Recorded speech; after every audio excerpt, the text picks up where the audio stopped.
Last time, we spoke a little bit in depth about the Nefesh HaBahamis, the animal soul, specifically about the four elements which are responsible for the bad personality traits of the person.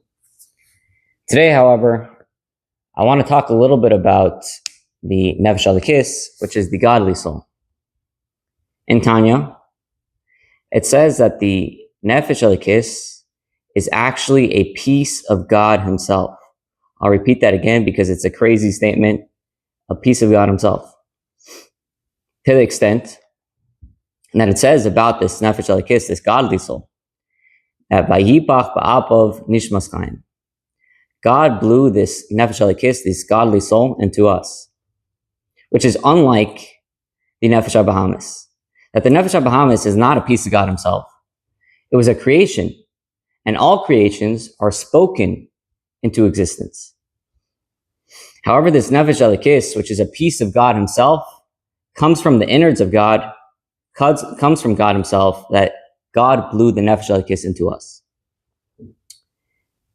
And so the difference, I would say, between the Nefesh Elikis and the Nefesh HaBahamis, between blowing into existence and speaking into existence, is the same difference between blowing and speaking that we naturally do.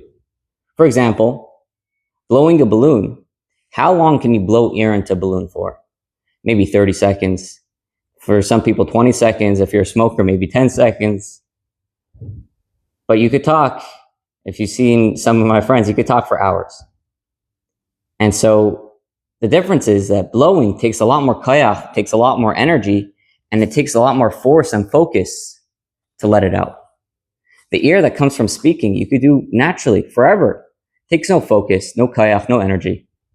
And so God focused, and God took his own energy from himself and put it into us with the Nefesh Elikis, with the godly soul. And so the mission of the Nefesh HaBahamis, of the animal soul, is to take the bad personality traits and to take all the bad of that soul and refine it into good.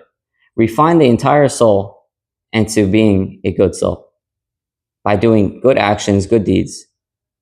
However, the Nefesh Elikis, the godly soul, which we said is a piece of God himself, how is there room for refinement? What is the mission of this soul? Because it's a piece of God himself, so there's no room for refinement. So the mission of this godly soul is not to add anything extra. It's to bring down, and specifically bringing down godliness into this world through doing Torah and mitzvahs. And so this godly soul, this Nefesh Elikis, starts off with God. And it does not want to be born. It does not want to be sent down here into this physical world, into a physical body, because it thinks it'll be separated from God, and it'll be such a distance from God. And its whole goal is to be connected to God and close to God. And on top of that, earth has such a bad reputation up there. And so it does not want to come down here. And God forces it to come down here into a physical body, into a physical world, against its will. Similar to a son and his father, that the son always wants to stay connected to his father no matter what.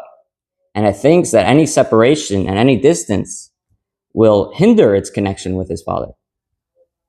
And yet when it becomes separated and it has a little bit of a distance and it goes down into the real world, the son actually becomes more connected to his father and can accomplish more to be connected to his father, more than he ever was when he was staying at home with his father.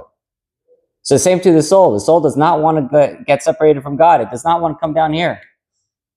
And then when it comes down here into this physical world, and it sees that it could become more connected than it was before. How? Through doing Torah and mitzvahs, and actually serving God in a way that he couldn't do in heaven. It actually wants to stay down here because it realizes that it could be more connected and accomplish more for God down here. And so it's born into this world against its will, but it stays here on its will. However, when it comes time after 120 years for the soul to go back up, it actually leaves against its will because it wants to stay here. So every person is born and dies against his will. Because the only real place and the real desire for the soul is to be down here, and to actually serve God can only be down here through Torah and mitzvahs.